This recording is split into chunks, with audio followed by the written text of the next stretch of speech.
Hello students, welcome back to our virtual class. We are running with the first chapter of the OCM, right? And in that chapter, we had completed the differences of the different layers of the management. In today's session, guys, we are going to understand the functions of the management. Right, after we understood the different layers, what are the key functions in the management? If we are running with a company, then what should be the functions to be played by the management, right? What are the vital roles a manager has to play in a particular company? So guys, there is a controversy over here. At first, let's see why we are putting the management in too much importance when we are running with a company. We are doing it because we have to achieve an objective, and for that we have to define some processes, and those processes will be able to grab us the fruits, what we are deserving and what we are expecting for. Now, the question arises that what should be the flow of the process, what should be the processes we should be following when we are managing. So there are different authors, and each and every author has given us the different ideas of the works of the functions, that these are the functions to be followed while we are going for the proper management. So as we all know that we all are different, we all have the different mindset, as well as all of the authors are also having the different mindsets, and they have described the process as of their own thinking. So in today's session, we are going to understand what should be the functions of the management, what are the functions of the management in the different levels, and what are the functions of the management defined by the different authors, right? So now I'm going to show you one picture, right? And in this picture only I'm going to explain what are the different functions given by the different authors. So students, now on the screen it is visible to you the classification of the functions of management as of the 5 different authors. The authors are Kunz and O'Donnell, Henry Fayol, Peter Drucker, Luther Gulick, and George Terry. These are the people who have played the vital role in the development of the theory of management. So while they were giving the different theories of the management, they gave the different functions that to complete one task, to achieve one objective, what should be the different functions of the management to be followed by the top level management, so that they can achieve their objective, their goal very easily and without any hurdles. Or there might be some problems, but the problems would be less. So let's check the theories of all of them. Let's see the classification of functions of all of them one by one. The first classification is given by the Kunz and O'Donnell. They say that the management consists of 5 different functions, and it starts with the planning. After the planning is done, we have to organize the things what we require. After the organizing activity, we need to go for staffing. That means we need to hire the people who are required for the achievement of our own objective. After the staffing is done, then a manager has to go for the process of directing. That means he will have to direct the people that how to work, and after the directions are given, the person will have to control the activities and the staff as well. That was the theory of Kunz and O'Donnell. The second classification is given by Henry Fayol. The Henry Fayol said that the management consists of 5 functions, but the functions are different. Some functions are different than the Kunz and O'Donnell. The first function over here starts with the planning, that at first we need to plan that what are the activities we should be doing. After that, again the organizing, right? After the organizing is done, directly it is a direction, because we already have the people to whom we are supposed to work with.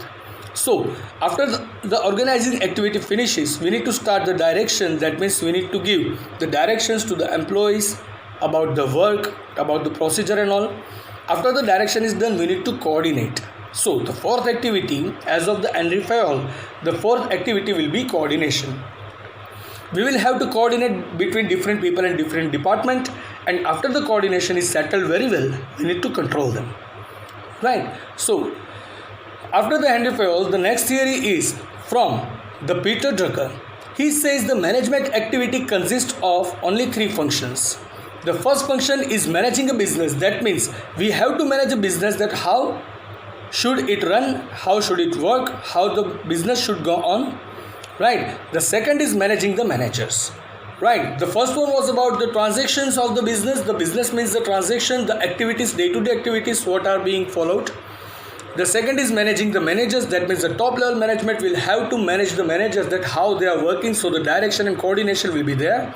And the third function is managing workers, man and work. That means the people who are in the production and on the ground level of the function. So over here, the Peter Drucker said the functions are only three. The management consists of only three functions. The first one is to see for the regular transactions, that means the business. The second function is to manage the managers, that means the people who are managing the business for us, and the third is managing the workers, man and work. That means all of the people who are working for the organization on the ground level to manage them. These are the three functions of the management as of Peter Drucker. After Peter Drucker, there is the classification of Luther Gulick. The Luther Gulick said the management activity consists of 7 different functions. The first function starts with the planning. At first we need to plan about the things. After the planning is done, we need to organize all the things and all the people what we want. After the organizing is done, we need to make some staffing. That means we need to employ such people and assign the duties to them, the people who are supposed to work with us to achieve our own objective.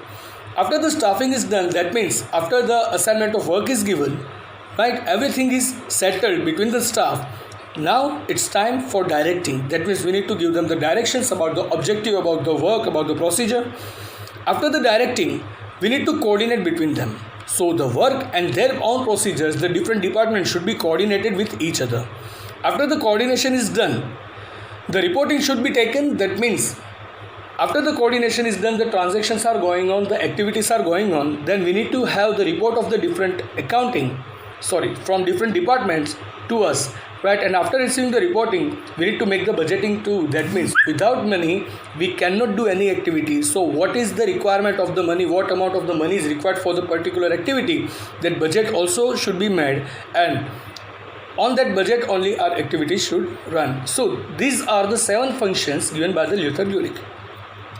After these 4 theories, it's time for the last theory, which is given by George R. Terry. George R. Terry says the management function consists only 4 functions. The management activity consists only 4 functions. The first function is planning. That means we have to plan everything about our objective. After the planning is made, we need to go for organizing the things and the activities. After the organizing activity is done, we need to direct the people who are involved with us. We need to direct them about each and every activities and the objective, and we should give them the directions up to we don't achieve our goal. And after giving the directions, it's time to control them. That means they should be giving the quality work only. They should be going towards the objective only. Their path should not be misled, right? So that's how we need to control them. So guys, these are the 5 different classifications of the functions of management by 5 different authors. I hope you guys are quite clear with this. So guys, these were the functions by the different authors of the management, right? Now, on the basis of all the functions given by the different authors, we are going to understand the universal functions of the management in the next sessions, and that is going to be the syllabus for the whole year, right? So keep making notes. Now, I would like to conclude my session over here. I'll see you in the next session with a new topic. Till then, goodbye, take care, have a nice time. Stay home, stay safe. I'll see you in the next session. Thank you.